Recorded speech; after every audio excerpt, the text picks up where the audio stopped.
Welcome back to another episode of Higuashi. Weariness and a headache. Not a very nice way to start the day. What's wrong, KG? You don't look so well.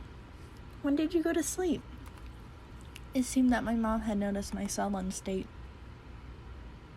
Yesterday, I kept on waking up in the middle of the night. Without a doubt, I felt a presence. I felt the presence of someone standing in front of my door. I told myself repeatedly that it was my imagination and forced myself to try to sleep. Except not being able to stand it, I gathered up the courage and opened the door. Of course, there wasn't anyone there.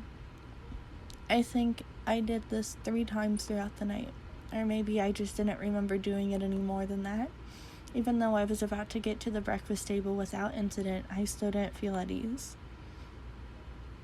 It might be a cold. I don't really have an appetite. My, you do seem a little warm. Well, can you make it to school? Technically, I did go to a school, but it was mostly self-study. It wouldn't matter much if I missed a day, would it? It could have been that I hadn't been feeling well for the last few days because I really did have a cold. If I took some medicine and got a good day of rest, I might be able to greet everyone with a smile tomorrow. Ding dong. Startled, I looked back and forth between the entrance and the clock. It was 10 minutes later than when I usually met up with Reina. It was Reina. Reina-chan came to get you. What are you going to do? Are you going to take the day off? Reina was a good girl. She might be somewhat quirky, but she was certainly cute. The lunches she made were delirious. Were delicious, and she always looked out for me.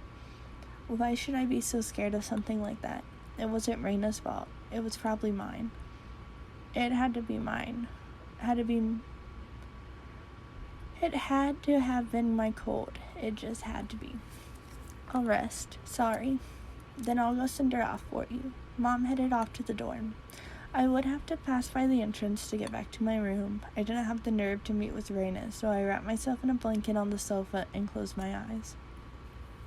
I was so sleep-deprived I quickly fell into a deep slumber.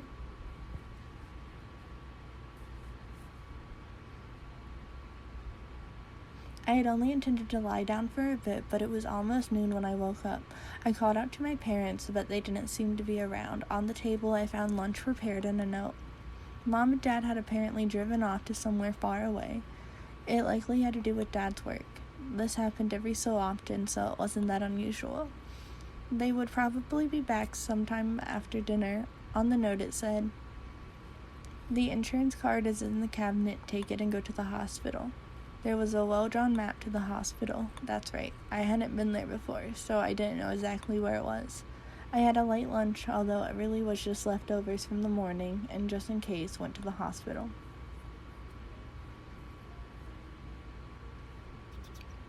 Normally, I'd never be here in the middle of a weekday. Just walking around like this had me feeling guilty. It was an odd feeling. Following my mom's map, I took a road I usually never used. After walking for a bit, the hospital sign came into view. Erie Clinic was written rather stylishly on the sign. The clinic wasn't very big, but based on the scale of the rest of Hinamizawa, it was far too grand. There was a parking lot and even a reserved spot for buses. They must be making a mint. I spaced out in the air-conditioned waiting room until it was my turn to be seen. "Maibara-san, please make your way to the examination room."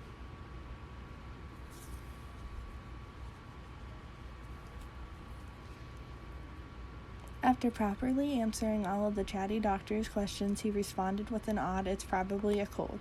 They gave me a shot and 3 days worth of medicine. I thought it was a little overboard, but if it would clear away the gloomy feeling I'd been having lately, then it was worth it.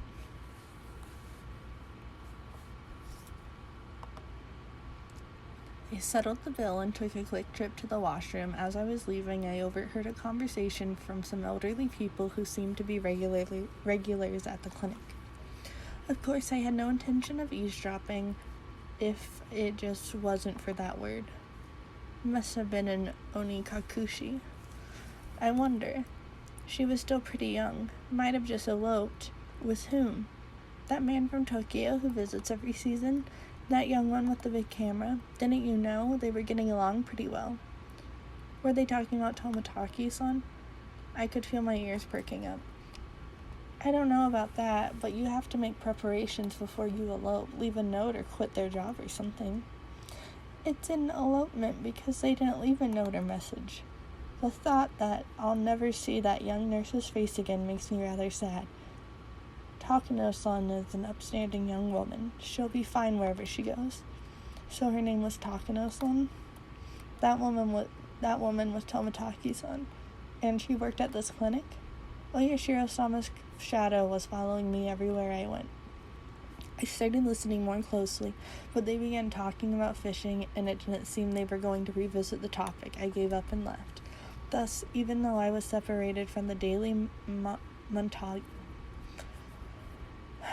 monotony of school, I wasn't able to escape from Oyashiro-sama's shadow. But of course, Oyashiro-sama was the guardian deity of this place, of Hinamizawa. As long as I was in Hinamizawa, I wouldn't be able to escape.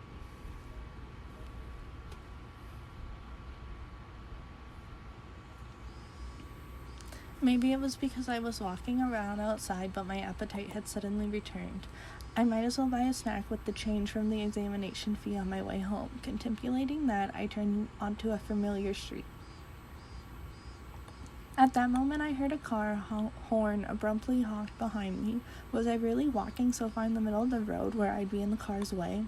I moved farther off to the side, but the horn was still honking at me. I turned around, peeved. My Bara-san, good day to you. It was Oishi-san. He stepped out of his car, AC on full blast, and waved to me. What's up today? School on break? Just not feeling well, so I took the day off. I was about to buy lunch and head back home. That's great. I'm about to get lunch myself. Would you mind going together? If you're not feeling up to it, then don't mind me. I was just going to lie down after going back home anyway, and I didn't really have a cold. I doubt you'd want to eat at one of these local places. Let's go into town. It's a bit of a drive, is that alright? I know a pretty good place. I finally began to understand Oishi-san's roundabout way of saying things. He probably wanted to talk to me about stuff that would be difficult to discuss while in Hinamizawa.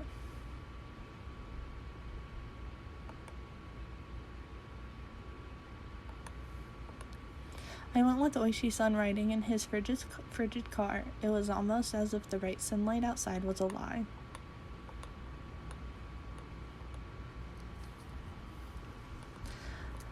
I'm sorry about calling you so late last night. Did your parents get angry at you? No.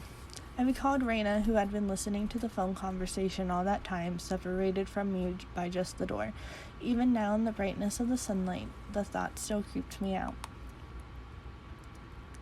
With a big bump that jolted the car, the road connecting to the city changed from dirt to pavement. Whoops.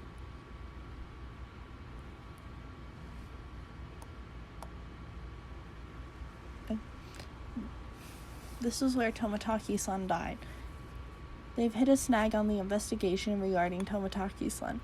Oishi-san smoked while peering at me from the corner of his eye. They believed it was caused by hallucinogens, given how he was clawing out his own throat, but a drug that could cause that to happen so suddenly is extremely hard to come by. Bear in mind, of course, the autopsy was done with that premise in mind, but we didn't find any leads. You know that thing you see in comics all the time, where there's a drug that if you put it in them, it doesn't leave any traces? It exists. Sukian Lynchol or something or other. Well, it's pretty common, but you see, there doesn't seem to be any kind of drug that would cause Tomotaki-san to react like that. Then you're saying the police concluded Tomotaki-san just died from the curse? I couldn't help but feel the police were worthless. I just wanted the idea of a curse to be disassociated from Tomotaki-san's mysterious death. Unfortunately, that's how it looks right now. But putting aside the cause of death, without a doubt, he was surrounded by a group of people and had taken a beating before he died. That was no curse, but an incident that unquestionably involved other humans. That made me feel a bit relieved.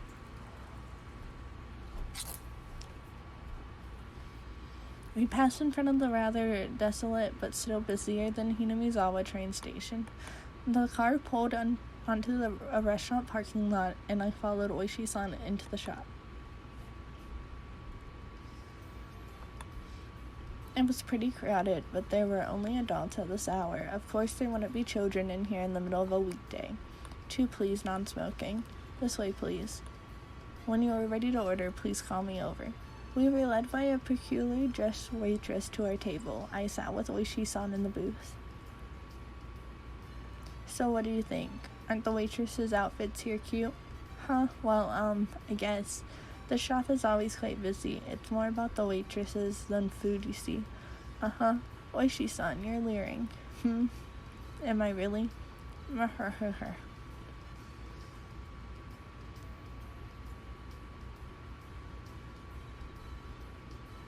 Regardless of how the waitress looked, the food was decent enough. Finishing our meals while talking about some inane topic, Oishi-san's after-meal cup of coffee arrived at the table.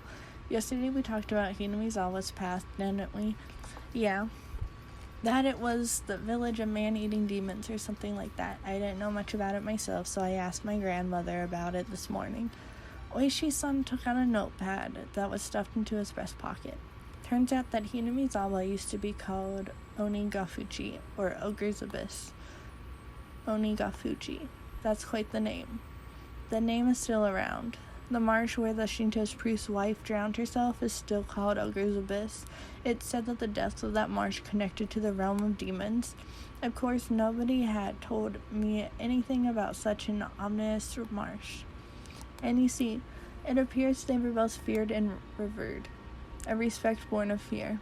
I guess you could say it was a kind of deification. A village of inhuman creatures. Seems the demons were Sinin, or mountain-dwelling mystics of sorts. Taking villagers was incurable illnesses into the Ogre's Abyss and healing them, for example. Even if we were calling them demons, Tengi, long noses, goblins, or Sinin would be a more apt description. They don't seem like such terrible people, even though they were called demons. But they were still man-eating demons, according to the story my grandmother told me.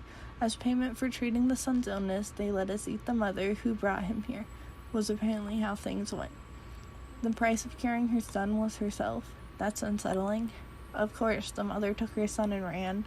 Then you see, all the people who lived in Onigafuchi, the demons chased them down, rounded them up, and captured them. The entire village, apparently. That's quite a frightening thing to imagine. In the end, it seems both mother and son were caught and eaten. The end. There's a problem with this story. Both witnesses in the story were eaten, so nobody would be able to tell the tale. Huh? Wahaha. There are plenty of old fables like this. In contrast to the ghastly tale, Oishi-san laughed heartily while sipping his coffee. But well, there are quite a few other tales, where the demons from Onigafuchi band together to capture their prey. I recalled that Mion said all villagers united and fought against the dam construction. I saw similarities with how that part about the unification overlapped. Normally they hunted down a single person, and they chose who it was going to be beforehand. Huh? That caught my attention. Oishi-san also appeared to be pondering what it meant. My grandmother told me that you must never interfere with the demon's hunt. You should just hole up in your house and hide under the covers, she said. So, what does this all mean? It means you mustn't help or protect the prey. As long as you don't disturb the demon's hunt, no harm will fall upon the villagers. It seems there's that kind of rule. Basically, don't help the victims. Pretend you didn't see the atrocities, in other words. What happens if you break the rule? Well, they're man-eating demons after all. Many parts of that tale caught my attention. Parts of that story he told me overlapped with this theory that the perpetrators were all the village families. Even if it wasn't the whole village, it was conceivable that the village were hiding under the covers and leaving them to die. Then there's a group that was on their hunt, wasn't it? I didn't dare speak it. Then Oishi-san, I guess it looks like it's either the village families or a group of villagers perpetrating the crimes. What do you think, my Bara-san? Excuse me. Another cup of coffee, please. That's what I wanted to know. It seemed that we were both waiting for the other to say that last part. I waited for the waitress to finish pouring coffee before speaking. Last year I had a nagging feeling when Satoshi-kun disappeared, Oishi-san muttered as he watched the milk swirl around in his coffee. So those friends of Satoshi-san, meaning your group of friends, Maibara-san, I had a bit, really, just a little bit, okay, of background checking done on them. If Oishi-san had said this to me before, I would have been furious, since he told me earlier not to suspect my friends. But as I was now, I couldn't. This might sound pretty stupid, Maibara-san. If you feel that it's stupid, please say so. I'll just stop. Oishi-san was wearing the most serious expression that I'd ever seen from him. It was as if he was telling me to prepare myself and listen. There were quite a few things I regretted hearing from Oishi-san, but none of them were as threatening as this. A little voice inside me was screaming like an alarm. Stop, Keiichi. This was probably the last one. I took a deep breath and silenced that voice. I would not run from the truth. Please. That was all I could utter. Oishi-san stared into my eyes silently for a few moments. After he was certain I was ready, he began. The victim of the incident in the first year was the overseer. A few weeks prior, he had an altercation with Mion Sonozaki. Multiple altercations. Oishi-san had said before that Mion had defied the dam project vehemently. Well, it wasn't hard to imagine how'd she be if she got worked up. In the second year, the married couple who supported the project died in that accident, right? They had a daughter. Her name is Satoko Hojo-san. Huh? Satoko meaning Satoko? Oishi-san's look told me that my voice was too loud. I realized it well and quickly quieted down. The Shinto priest and his wife who died in the third year, you see, their daughter is Rika Furude-san. Rika-chan was? The housewife who died in the fourth year, you know already, don't you? It was the step-aunt of Satoko Hojo-san. She was in her aunt and uncle's custody, as she had lost both her parents in the accident. She lived in the victim's house. I could tell my lips were getting dry. I didn't even have the wits to keep my mouth from hanging agape. I had thought it was nothing but a bizarre incident, one that I could easily distance myself from. But clicking and clacking, it had snuck all the way to my feet. The one who disappeared the fourth year, by the way, he was Satoko-san's older brother. What? Jess? Wait a second. It took everything I had to finally say that. I gulped down a glass of water and once again wiped my face with the napkin. Calm down, Keiichi Maibara. But Oishi-san was relentless. Instead of waiting for me to finish sorting out my feelings, he started speaking again, the last of the things I shouldn't have heard. All of the victims seem to be connected to your group of friends. That has to just be a coincidence. Maibara-san, keep it down. Everyone's looking. Mion, Satoko, Rika-chan. So what if they're connected? You're telling me all my friends? It couldn't be. It just couldn't be. Oh, Reina's different, isn't she? Reina isn't connected with the victims at all. Reina Ryuku was living in a suburb in Ibaraki Prefecture up until last year. Well, it's true she hadn't directly met any of the victims, he said in a roundabout way. Is he saying she's also connected? Actually, I looked into her before Ryugu-san moved away to Hinamizawa. She was suspended from school. It seems she went through her school building and broke all of the windows. Reina did that? She broke all the windows at her school? That same silly Reina had? I couldn't even imagine it. It seems that after her 3-day suspension, she didn't return to school. She went to a neurologist and was diagnosed with dysautonomia. She was given weeks of counseling and medication. I wonder if it was something like a nervous breakdown. I'd heard that it happens to people who are really methodical or overly sensitive. Neither of those matched Reina's easygoing personality. And in the counselor's medical report, he recorded all of the conversations he had with Reina-san. It shows up, and quite a bit of that. What did? I pressed forward carelessly. There couldn't be anything more for me to regret. She mentioned the word Oyashiro-sama.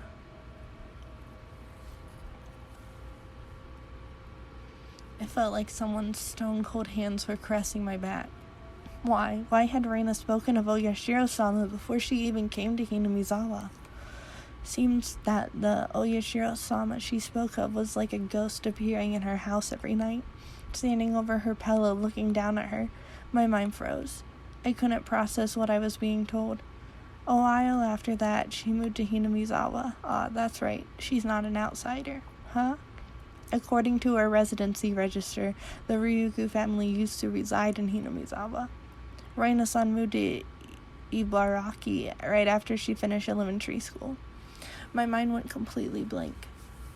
It was similar to the static you'd see on a blank TV channel. My ears began ringing. I lost all sense of comprehension. Mibaro-san, are you all right? Shall we stop? Those words brought me back. I couldn't let it end here. Now, I understand Reina. Then, how about the last victim, Toмотaki-san? Who was he connected with?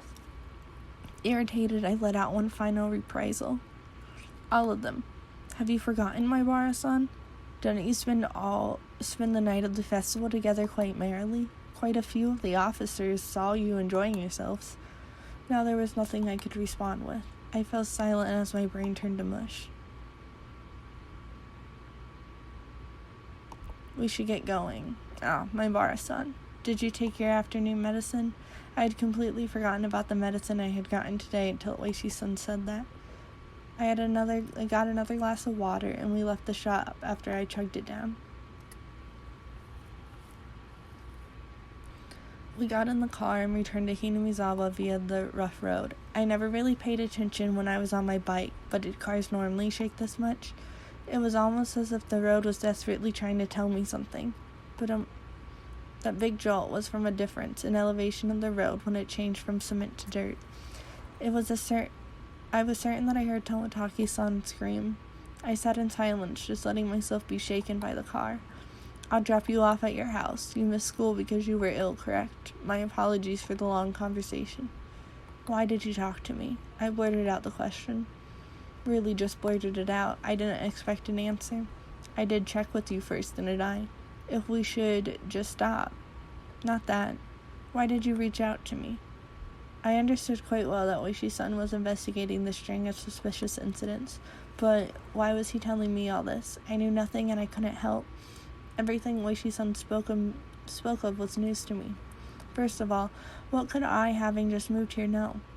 By chance, if there was a reason for Oishi-san to reach out to me, then it would have to be that I looked suspicious to Oishi-san, as I was part of Mion's circle of friends. I'm retiring this year. I plan on moving away after retiring as my grandma went, so while I'm still on the case, I want to bring the truth behind this incident to light. So, Oishi-san, you suspect them, don't you? All of them? Oishi-san didn't really give a response. It felt a little late, but I thought it was his way of showing a bit of consideration for my feelings. This is mostly my intuition from 30 years on the job. Mibaro-san, you're the one in danger. Huh? I wanted to reply with, that was absurd, but in my downtrodden state, I couldn't bring myself to say it. I'll be retiring this year, so I won't be at the Watanagashi next year, so I want to settle things. In other words, he was insinuating that on the next Watanagashi, I might be the victim. I'd been warned by the chief as well. Each incident in the string of cases had been solved, so don't bring it up again. Or so I was told. This is the pressure that I'm facing. Pressure from what? Someone in Hinamizawa. We've arrived. Is this fine? After some time, the car finally reached the path to my house. The clock read 2 p.m. I was surprised to see so little time had passed since we ate. It was hot outside the car. The chirping of the Higuashi hurt my ears. I won't mind if you just forget everything I told you today, but I'm just going to keep investigating. I'll end Oyashiro-sama's curse this year. So you're saying I should contact you if anything happens? It's fine. Just contact me when you feel like you have to, Mibaro-san. I wasn't collected enough to understand Oishi-san's roundabout way of saying it. Be sure to take it easy. I'm sorry for throwing all of this at you while you're taking the day off because you're sick. I didn't really give any sort of response. I'll always be on your side. Even if anything, believe that. I'll be off now. The trees crunched over the dirt road as the car made a U-turn and disappeared into a cloud of the kicked-up dust. It felt like I was watching a boat only throw me at a lifesaver in a shark-infested waters before disappearing into the distance. This was the first time I thought Oishi-san was being unfair, telling me I was going to be the next victim, then just saying to contact him if something happened. This wasn't a criminal investigation. He was fishing, and I was just a bait dangling on the line. Would the fish be the perpetrator, or was I really just Ogashiro-sama's curse? Either way, the bait would be swallowed whole. Damn it, I don't want to die. For some time, I could do nothing but stare at the puddle of water left behind by the AC from the car.